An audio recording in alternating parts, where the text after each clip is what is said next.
So my name's Kelly Knoche. I'm the founder and executive director of the Teaching Well. I am so excited to talk to you today about nurturing and being of service from the root and doing that with sustainability. Over the course of this conversation, I'm going to tell you a little bit about my story, and I'm going to talk about what the investigations and research I did to find and refuel so that schools and any service-centered community can thrive. Can I get a raise of hands if you are a teacher, a nurse, a social worker, a yoga teacher, a mom? All right, so if we look around the room, we've got about 90% of us here. And all of that work is incredibly important for our society. It is crucial, actually. For us to be and thrive as an American society, we must have that deep nurturing and healing participants. And I want to make sure that we as healers and we as caregivers are also fueled, and that's a part of the conversation. So the first thing I want to do is I want to land some intentions here. First, everyone who's here is incredibly important. And although I'm going to be sharing a lot of information with you, you're going to learn a lot from the people around you. So not only are you right on time for this event, but all of you is welcome. So the part of you that's really excited about being of service and has been of service for a long time, the part of you that's maybe gotten tired, maybe has some irritations, maybe has some frustrations, that's welcome as well. And really the part of you that wants to play and have fun and have humor while talking about this conversation, I want that here too. And we as a community are going to create the answer for what sustainability looks like in the long run. Okay, that's not going to just be one organization. It's going to be a collective societal movement where we shift the idea of what it means to be of service so that it includes health and well-being for the entire community. So with that collective genius in mind, I'd like you to introduce yourself to the people next to you, behind you, in front of you, make eye contact, and set this intention in stone.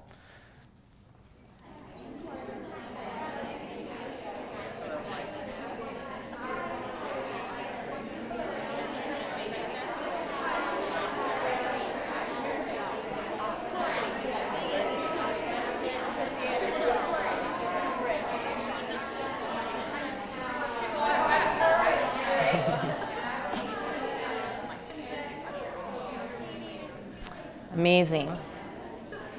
So as a teacher, you're going to have to excuse me. This is a speaking event, and I'm supposed to speak most of the time, but I definitely brought some activities so that you guys can talk to one another and actually participate and interact with the work. So you're going to be continuing those conversations through this event, and I'm just so excited for all of you to meet each other and hopefully make connections that last past this conversation.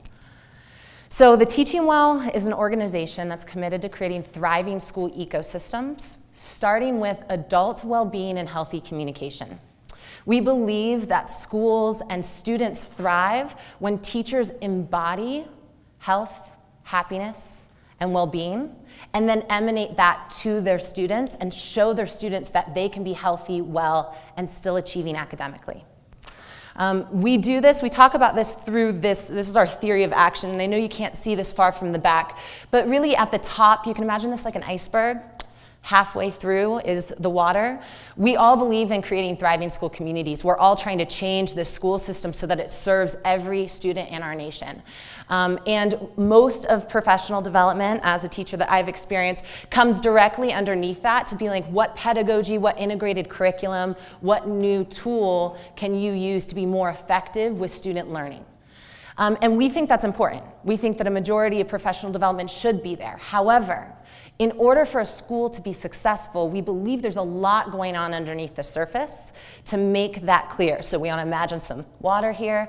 And what the Teaching Well does is it comes underneath the surface and it talks to educators about their well-being. So their ability to be self-aware, to be able to manage their stress response in challenging conversations, and for them to manage their energy levels, not just through a given year or a given day, for that matter, but through a career.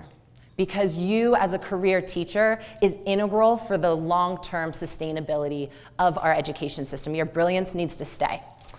And we believe that when educators are well and then they communicate healthfully together and they actually have common language around advocating for having teacher agency, creating boundaries at school that are honored, and being able to articulate their health and well-being, that safety and that trust that is created amongst adults then allows all of the new integrated curriculum, all of the pedagogy to actually sink in, where you're authentically teaching to these students, and these students are so calm and comfortable, because you're calm and comfortable, that they're absorbing the material at a higher level and creating greater academic excellence.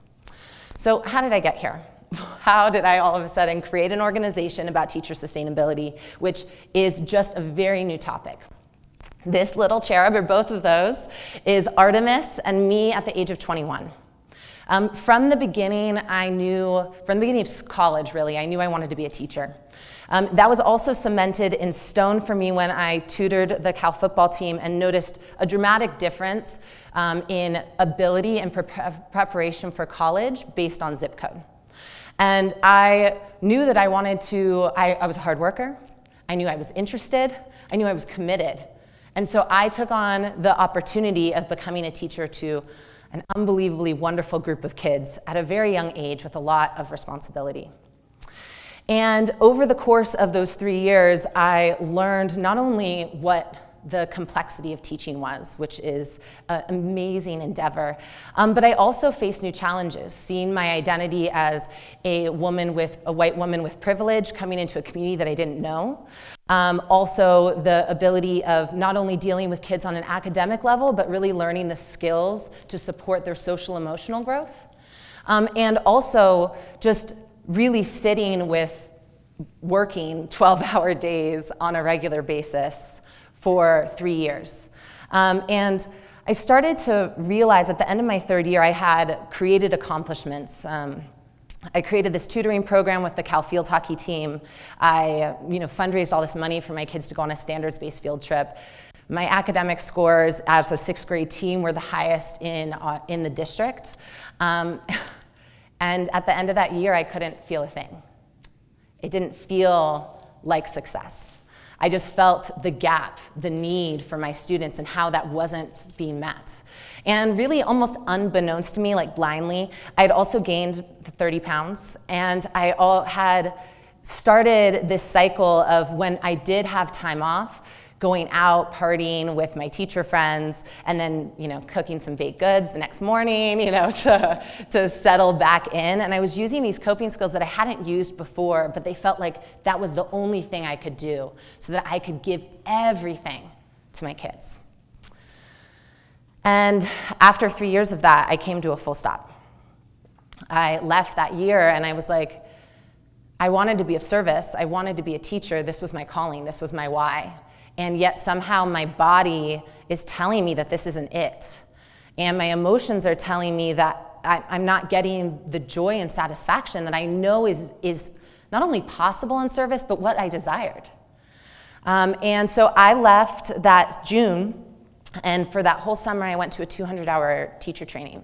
Now I am incredibly lucky and blessed for my teacher, Susan Griejo. She had worked with me since I was 15. So she had seen me before I dove into service. And we did this training, and I spent 8 hours a day at her shala, just sitting in the work, so assisting, taking classes, and talking theory, philosophy. I had this moment on my yoga mat that changed everything for me, and is really why I'm standing up here today. And that moment, I come from an Ashtanga lineage, and so we were trying a behind the head foot pose, which I cannot do. I couldn't do then, can't do now. And I was sitting there, and I wasn't able to do it, and I was holding my foot like right here, and I was deeply breathing, and I was like, whoa, I can't do this pose. I'm not being successful yet, but my breath is calm. I feel safe and supported in this environment, and I feel like I'll show up and do the same pose again for another few weeks, months, years, until I get it right. What if I could be like that in my classroom? That kind, compassionate awareness where we're all trying to achieve. We're trying to create excellence. We're trying to change, allow the next generation to be the most powerful selves they can be. Can I sit in the in-between where we all can become who we want to be together? And that started another 3 years of my journey. I changed my diet, and I found ways to have fun while being in service with my colleagues. I also was completely imperfect at trying this, but each day I came back and I remembered that moment on my yoga mat, and I remembered what it was like to be in a classroom with a teacher that held space for me and my imperfections, and also did it with joy. And that's another thing I did. I loved every second with my kids. This is Fanny kissing a banana slug when we went camping. And this is Anthony and Adonali and Karen, and we were just having fun. And I really got to see, oh my God, my life's amazing. I get to hang out with amazing middle school kids who have fun, who play, who are learning so much. And I'm learning so much from them. I was able to sit in that moment. And you know, it sealed the deal for me, this connecting with mindfulness and connecting with finding deep satisfaction in my work. When I did over spring break, my last year of teaching, I did a Goenka 10-day Vipassana. So I left a day early and I came back the day after my 10 days of silence was over. And I did not raise my voice. I did not have a negative interaction with a student for the rest of the year. And you teachers know, after spring break, right, things are challenging. And I just saw my kids and I saw them fully for who they were. And I saw myself as someone who's growing as an educator, and I saw myself for who I am. And it was amazing. Another thing that happened, and the reason I'm not in the classroom, the reason I'm doing this, is because I realized I wasn't alone, that my story wasn't unique. And that in fact, many of us who feel called to be of service to our communities think it just has to come at a cost. The schools are under-resourced, the needs are high, the woman I'm caretaking for needs me, needs all of me. And I started this conversation after I left my 200-hour training. I started offering donation-based yoga classes for my fellow educators in Oakland. And we just started having conversations about how this work is powerful, and it's also challenging, and it's also joyful, and that if we could have a space where we could be healthy and we could talk about maintaining our health just for a fraction of the time that we talk about kids, literally, and I mean like 1/99th of how much we talk about kids and being of service to kids, that could change the game for all of us.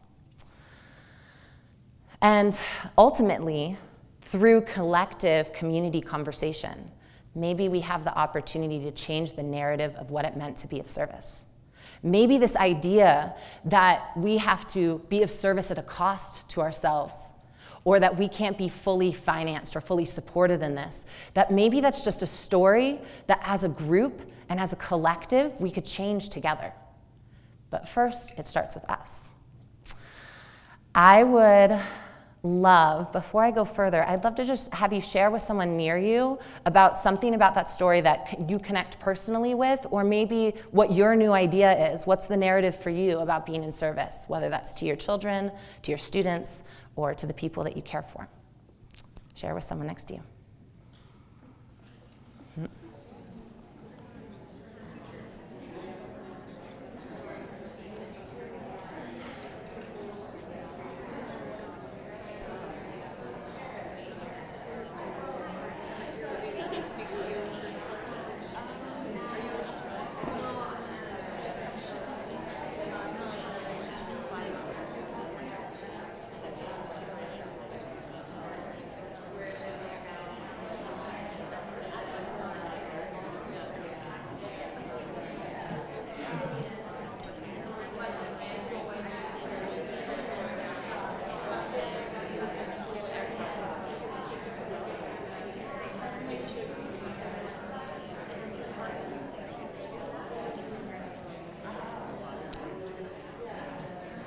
Taking about 30 more seconds.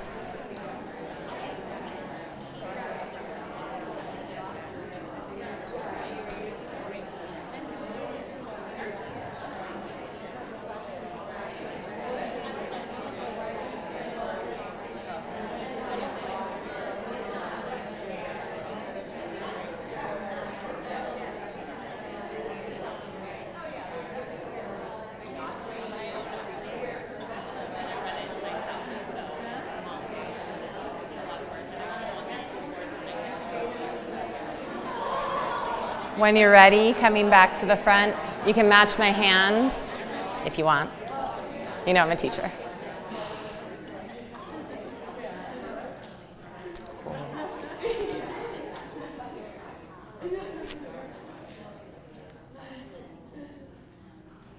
So one of the biggest tools that, that are offered, that we talk about the Teaching Well, is compassionate, non-judgmental conversation.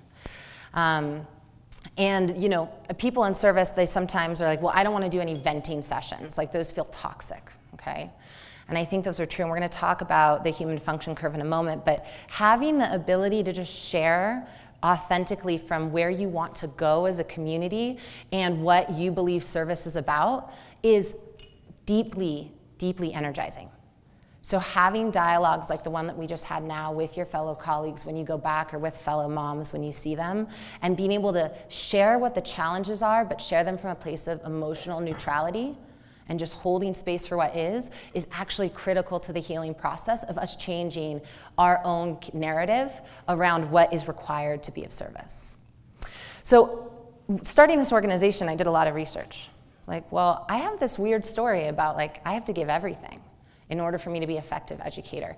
Where does that come from? But then also, what's a new one?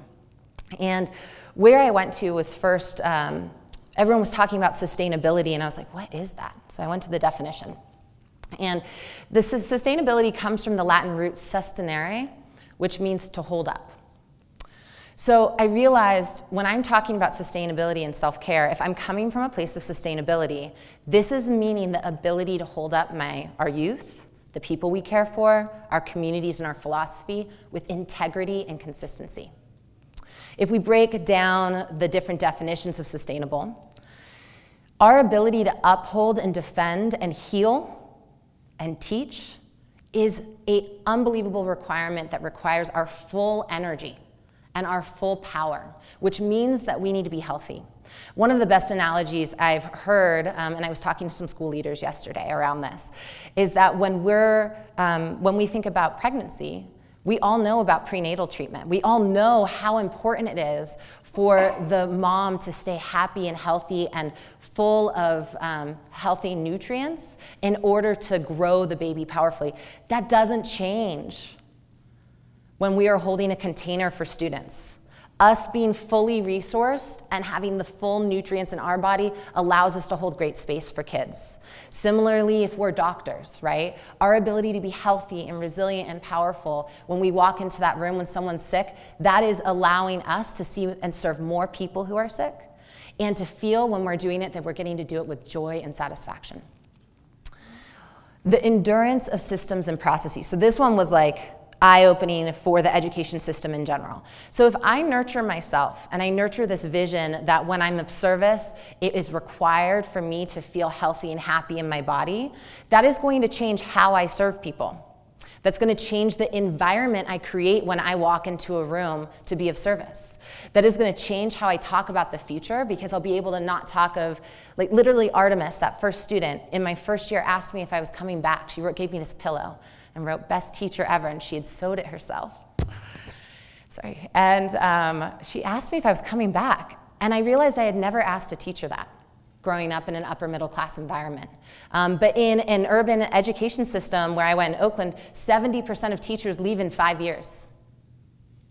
That means for Artemis, who was 12, that means that only 2 of her teachers from kindergarten to 6th grade were here statistically.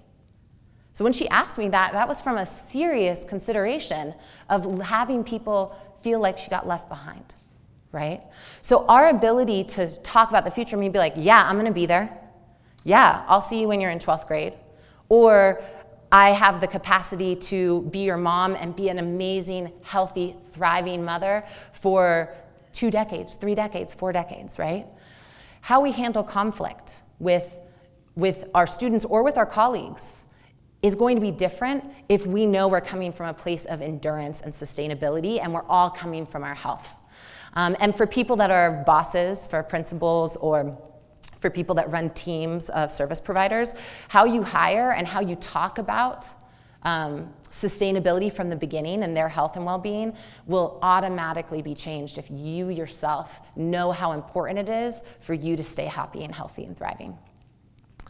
The one that really hit it home for me around self-care was the noun, which is from the environmental movement. And it's the avoidance of the depletion of natural resources in order to maintain ecological balance. So when we're talking about self-care, we are not talking about something selfish. We are not talking about a luxury. We are talking about maintaining our energy, avoiding its depletion so that we can have, and you can fill in the blank on what you do. But for teachers, classroom success. For principals, school success. For superintendents, district success. It only can happen if we create an ecological balance where every single adult and every single student comes each day and there's an even give and take. And that requires us to have a conversation as adults around self-care. It's not an add-on. And we are the barometers of our classrooms. We are the barometers of how we serve. We change the climate. And so this is an opportunity and a deep advocacy pushing, sharing this deeply, right? Take care of yourself so you can take care of others powerfully. So when I looked at systems, I realized that there was a three-pronged way that systems that sustained their communities in a healthy and thriving way had. And they're all based in love, all right? So for an organization to be sustainable, that means it has love for its future self. It understands the value of what it's doing today happening a year from now, happening 5 years from now, happening 10 years from now, and learning from itself, but maintaining that constant daily health. Resilience, the ability to create self-care tools or relieve stress in the moment, is love for yourself right now, knowing that your health and well-being at this moment is actually as important as that future goal that you have, or is just as important as you being able to change the tide and create a new society. It's required. And lastly, interdependence. So our ability to love one another. And I see this a lot on school sites where we give all of our stuff, our engagement and joy to kids, but then when we talk amongst ourselves, we have a very small emotional capacity. We're like, you didn't make copies today? All right, okay. Would we say that to a kid? Would we even think that about a kid? And we'd be like, oh, you must be going through something. Got it, right? But we only have a certain amount of emotional energy, and oftentimes we give all of that to students, but I am putting a proponent now that our interdependence, our love for one another as adults, serving this population is critical. And it's critical for the love and service we offer. Because when we think of our students, we get to think, or the future generation, or the people that you're healing, right? We get to think about what society we want them to create. And we want to show them from the beginning that when they grow up and they get to be whoever they want to be, that loving each other and building a community based on interdependence and joy is actually it. That is it. There's like nothing greater than that. No product is going to make that for us. We make that for ourselves. So I'm going to get you, my people in the rows on this side, raise your hands. Can you raise if you're right in the aisle row? Underneath your chair are two documents. I want you to just pass out the first one. So I'm going to walk you briefly through an activity that I do with teachers. And for those of you that are in the back, if you could come up a little closer so you can grab one of these documents. Oh, perfect. Thanks, Katie. So this is where I get to the science and research of our work, and there are pens as well, so feel free to take notes on this and to participate along with me.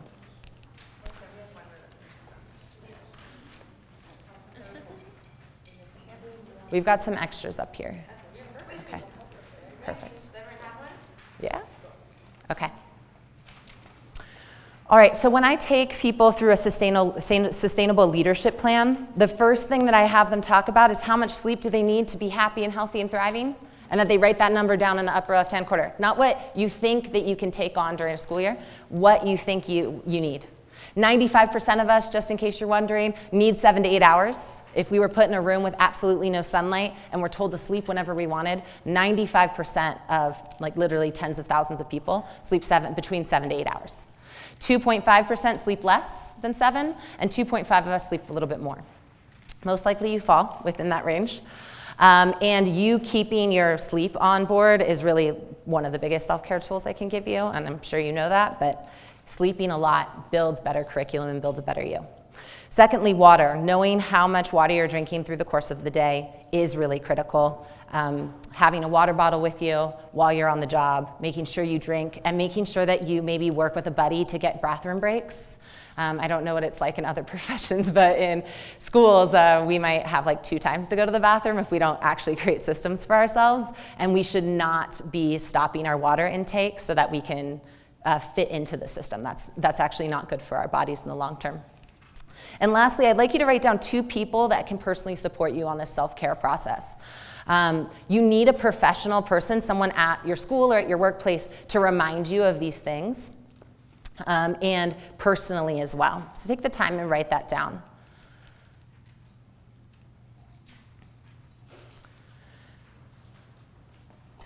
And when you get back to your workplace or you get back home, tell them about this training and tell them about what you want to add to your self-care so that you can be continuing to thrive.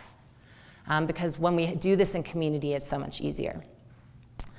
Now, this beautiful thing called the human function curve, all right? This is a way for us to rechange the story we have about stress. So this activity, this graph was actually created in the 1970s by Peter Nixon, but it was based on the research of Hans Selye, who coined the term stress in the 1950s. Now, what his definition was the desire to act or perform. It did not mean, oh my God, I'm so stressed, how we colloquially use it today. That's only one part of it. All it meant was your body's desire to act or perform. So if we think of being in service, girls and gentlemen, we've got a lot of things that are naturally stressors, and that's okay. That's actually really important. If you, I want to be clear, you're not going to leave today and have less stress than when you came in, because you are performing and you have a desire to act for a lot of people. Now, as we go, we start here and we create things to act or perform for. We're going to think of the x-axis as arousal or stress, and the y-axis as performance. Peter Nixon, who created this is scientifically based on research about the heart. So your heart's ability to pump blood through the body actually increases as it gets stressed up to a point, and then it pretty much drops pretty steadily down in its effectiveness to pump blood through the body when it gets overexerted. I've done this workshop with over 500 people, and I love the idea that when we're of service, we are leading from our hearts. And so this really authentically matches a lot of the ways that we feel that we perform and work. So as we increase our desire to act or perform, we get to about 80% of our capacity, and that's called the creative zone. So my body sensations in the creative zone, and you can fill out your body sensations in that bottom chart. I feel really vibrant in my body. I'm really well rested. I have clarity in my forehead, and I feel tall in my chest.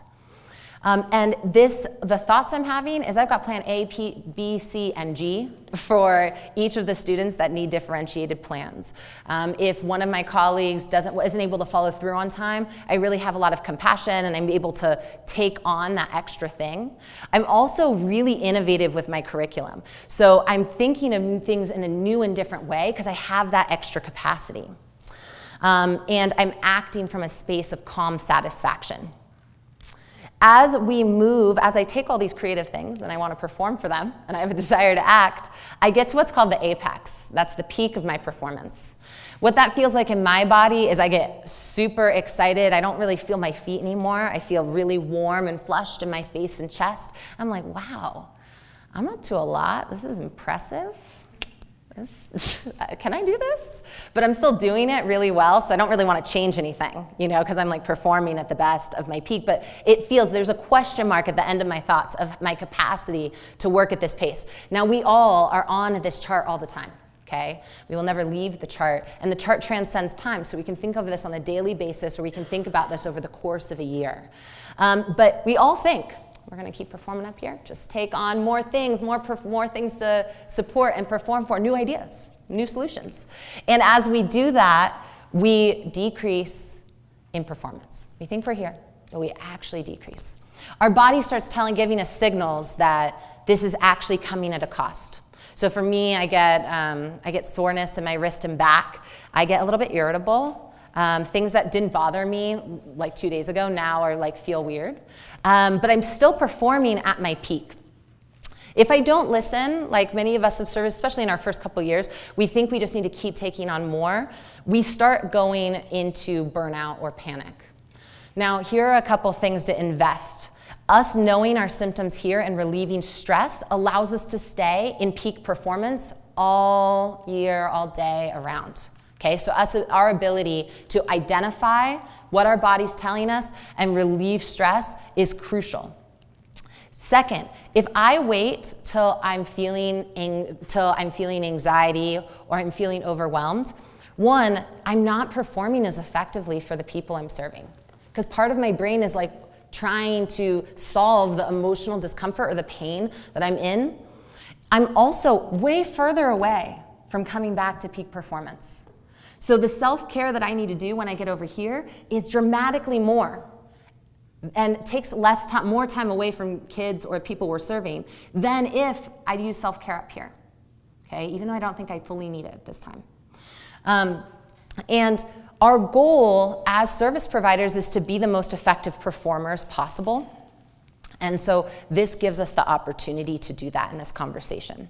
So what I'd like you to do is I would like you first to just talk to your partner and maybe fill out the bottom of that chart around what's coming up for you when you listen to this human function curve, and what are signs that you know that you actually need to self-care in the fatigue zone. So I want to be clear, we're not going to be talking about the panic zone or burnout. Everyone viscerally knows that feeling. We want to start really thinking about, what does my body say when I'm at 100%, but I'm about to go over? And what does my body say when I'm still performing excellently, but it feels like it's coming at a cost? It's not in that same creative space. So take the time to talk to your partner, or take the time to silently fill it out. We'll take about 2 minutes. The question comes next. What do we do in order to create this cycle at the top, create peak performance? Now, I know that I'm talking to a bunch of people at Wanderlust, so you guys got a lot of tools, okay? And you guys are already doing the work of maintaining your self-care and your resilience. And these are gonna be options and other alternatives, but know that you guys already have a strong toolkit. And identifying and advocating for yourself before you think you need it is really the critical difference for you staying excellent with kids or with your communities.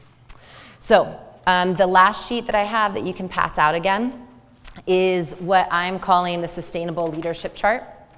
It separates different self-care tools across 4 different weight types of energy. So when we're trying to refuel, we want to ask ourselves what's going to give us more energy so that we can come back to peak performance.